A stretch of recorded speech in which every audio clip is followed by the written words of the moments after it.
Hello लोगोफोर बरायबाय बड' जब info YouTube चेनेलाव आसा खालामो गासैबो मोजां दङ। आसाम ग्रामिन विकास बेंकआव जोबोर बुरजा भेकेन्सि ओंखारदों आरो बेनो जाबाय आन्डार IBPS। दा गासैखौबो लानानै अल इन्डिया 8000 नि बारा दङ। गासै बेंकआ 43 दङ। गासै बेंकआ 43 बेनि गेजेराव नोंथांमोना आसाम ग्रामिन विकास बेंकआव गोबां भेकेन्सि मोनगोन ST हिसाबै। लास्ट डेट 27 जुन एप्लाइ सोलिगासिनो दङ। नोंथांमोना रेजिस्टार खालामनानै एप्लाइ खालामनांगोन। बिनि सायाव नोंथांमोना नेक्स्ट भिडिअ मोनगोन मबाइलाव बोरै एप्लाइ खालामो आं लाना फैगोन नोंथांमोना नायनो दाबाव। दा लोगोफोर नोंथांमोननि अननायाव 70,000 साबस्क्राइबार्स कमप्लिट जाबाय। थ' जोबोर गोजोननाय थाबाय नोंथांमोननिसिम आंनि गोसो गोरबोनिफ्राय आरो आसा खालाम नोंथांमोना बेबायदिनो सापर्ट होलांबाय थागोन जाहाथे नोंथांमोना आंखौहाय एसे गोजौ हरबावो आंनि चेनेलखौ। दा बिदिब्ला गोबाव खालामा जों थांसै फैदो अफिसियेल साइटआव बेनिफ्राय जों नटिफिकेसन नायनोसै आरो नोंथांमोना गासैबो क्राइटेरियाखौ बेयावनो मोनलांबाय थागोन। बेखायनो PDF फाइलखौ डाउनलड खालामना ला डिसक्रिपसनाव होनाय जाबाय। दा बे अफिसियेल साइटआव फैनाय लोगो लोगो हम पेजाव बेबायदि मोनगोन स्क्रिनाव खारबाय थानाय मोनगोन बेनिफ्रायनो नटिफिकेसन डाउनलड खालामना लानो हागोन। ओंखायनो नोंथांमोना नायनोब्ला डिसक्रिपसनाव दङ फुल PDF फाइल बेनिफ्रायनो डाउनलड खालामना लाबानो जाबाय A to Z नोंथांमोना फारि फारि नायफिननो हागोन। बेयाव जों मेनखौल' होगोन जे माब्ला एप्लाइ जागोन आरो बेसेबां क्राइटेरिया बैसो नांगौ जों बेवहाय गासैबो जों नायगोन अके इम्परटेन्टखौल'। दा बेखायनो जों नायनोसै फैदो अफिसियेल नटिफिकेसन। दा लोगोफोर एप्लाइ खालामबा ओरैबायदि मोनसे दंखायो एक्सट्रा दंखायो जेरै एसिस्टेन्ट मेनेजार दङ बा नोंथांमोना माल्टिपार्पस मोनदों बा मेनेजार जेराव नोंथांमोना मोनदों बेयावनो क्लिक खालामनानै नोङो जेराव इन्टारेस्टेड बेयावनो क्लिक खालामनानै अनलाइनखौ खालामनो हायो। दा बेखायनो बेखौ दोनथ'नानै जों नायनोसै दानिया नटिफिकेसन। दा बे जाबाय लोगोफोर नोंथांमोना नुनो मोनदों IBPS नि आन्डाराव बेबायदि साख्रि ओंखारबाय थायो। देग्लायबो 8000 भेकेन्सि ओंखारबावबाय जेरावनोखि पस्टआ माल्टिपार्पस दङ, एसिस्टेन्ट दङ, मेनेजार दङ, सिनियर मेनेजार दङ, गोबां रोखोमनि बेयाव भेकेन्सि थायो। बे जाबाय अल इन्डिया अके। अब्लाबो आसाम ग्रामिन विकास बेंकनि थाखाय एक्सट्रा बेयाव भेकेन्सि दंखायो नोंथांमोना एलिजिबल जायोब्ला एप्लाइ खालामनो हागोन।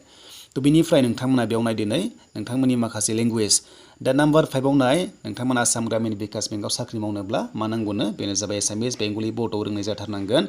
एसामिस बेंगलि बर' रोंनांगोन आरो बेनि हेडक्वार्टारा जाबाय अफिसा गुवाहाटियाव दङ लोगोफोर बेनो जाबाय स्टेटआ आसाम।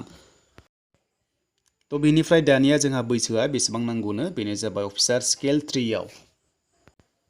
दा बेनि बैसोआ जाबाय 21 इयार्स गाहायसिनानो गोजौसिना 45 इयार्स ST हिसाबै जेनेरेला 40 इयार्ससिम आरो लोगोसे स्केल 2 मेनेजाराव दं आरोबाव 21 इयार्सनिफ्राय 37 इयार्ससिम ST हिसाबै आरो लोगोसे जों गाहायाव थांगोन बेनो जाबाय अफिसार स्केल 1 एसिस्टेन्ट मेनेजाराव नोंथांमोननि बैसोआ 18 इयार्सनिफ्रायनो हागोन आरो लोगोसे गोजौसिना STआ 35 इयार्स।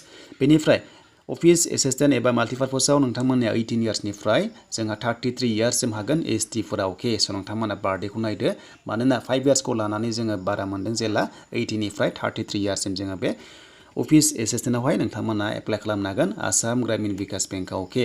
बेनिफ्राय दानिया जोंहा नायनोसै क्वालिफिकेसना बेसेबां नांमारगौ। दानिया फरायनायखौ बिदों लोगोफोर अफिस एसिस्टेन्ट एबा माल्टिपार्पसावहाय डिग्री पास जाबानो जागोन पार्सेन्ट नाङा। जायखिजाया स्ट्रिम आर्ट्सआनो जा कमार्स जा साइन्स जा एप्लाइ खालामनो हागोन आरो कम्पिउटार नलेज थानाय जानांगोन गैयाब्लाबो हायो जेबो नङा एक्सपिरियेन्स नांलाया। आरो लोगोसे अफिसार स्केल 1आव एसिस्टेन्ट मेनेजाराव नोंथांमोना डिग्री पास जाबानो खालामनो हागोन आरो प्रिफारेन्सआ बेल' जायफ्रानोखि माखासे डिप्ल'मा दङ जेरै एग्रिकालचार हर्टिकालचार फरेस्ट्रि गोबां दङब्लासो नोंथांमोना बेयाव खालामनो हागोन नाथाय सिम्पल डिग्री पासआबो बेयाव एप्लाइ खालामनो हायो लोगोफोर। स' नोंथांमोना एप्लाइखौ खालामबानो जाबाय जायफ्रानोखि इन्टारेस्टेड दङ। बेनिफ्राय नेक्स्टआव थांबावनोसै फैदो। स' दानिया नेक्स्टआव दङ बेनो जाबाय जेनेरेल बेंकिं अफिसाराव दङ मेनेजाराव। स' नोंथांमोना बेवहाय एक्सपिरियेन्स नांगोन 2 इयार्स अब्लाबो नोंथांमोना जायफ्रा दङ खालामनो हागोन आरो लोगोसे 50% थानाय जानांगोन नोंथांमोना डिग्री पास खालामनानै। बेनिफ्राय अफिसार स्केल 2 स्पेसियलिस्ट अफिसाराव नोंथांमोनाबो डिग्री पास खालामनांगोन आरो 50% थानाय जानांगोन नाथाय नोंथांमोना आरोबाव बेयावबो एक्सपिरियेन्स थानाय जानांगोन लोगोफोर होमबासो नोंथांमोना एप्लाइखौ खालामनो हागोन आरो बेवहाय। दा बे PDF फाइलखौ नोंथांमोना डाउनलड खालामना नायदो गासैबो डिटेल्सखौ मोनफिनजोबनो आं बेयाव माखासे मेनखौल' होबाय जाहाथे नोंथांमोना बुजिदों जानांगौ। बेनिफ्राय जोंहा नेक्स्टआव थाङोब्ला लास्टआव दङ बेनो जाबाय स्केल 3आव सिनियर मेनेजाराव डिग्री पास खालामनांगोन 50% थानाय जानांगोन आरो प्रिफारेन्सआ बारा जायफ्रानोखि डिप्ल'मा दङ गुबुन बिथिङाव लानाय बेयाव होनायाव आरो लोगोसे 5 इयार्स एक्सपिरियेन्स नांगोन नङाब्ला जों बेयाव खालामनो हाया नाथाय नोंथांमोना जेराव एक्सपिरियेन्स नाङा बेयाव खालामबानो जाबाय। थ' बेनिफ्राय एग्जाम फिसआ बेनो 175 ST हिसाबै नोंथांमोना पे खालामनांगोन गासैबो पस्टआव नोंथांमोना खालामबा एक्सट्रा होनांगौ जानो हागौ नाथाय बेयाव एक्सट्रा पस्ट होनाय जेला। स' नोंथांमोना बेखौ नायना लादो एप्लाइ प्रसेसआव मिथिसिगोन।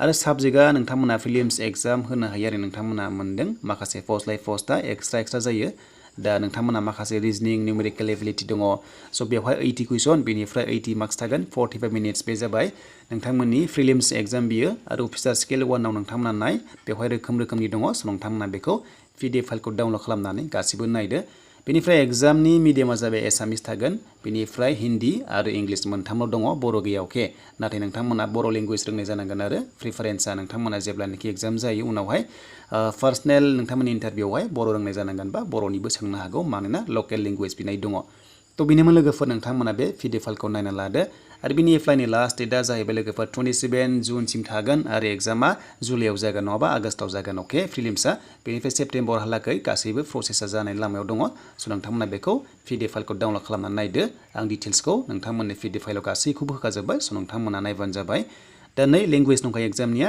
बेनो जाबाय आसामनिया नाम्बार 3 आव दङ इंलिश हिन्दी आरो एसामिसल' दङ बर' गैया अके थ' बेनिसिम लोगोफोर आसाम ग्रामीण विकास बेंकआव गोबां भेकेन्सि दङ दानिया जों नायनोसै फैदो आसाम ग्रामीण विकास बेंकआव STफ्रा बेसेबां भेकेन्सि दङ जों बेखौ नायनोसै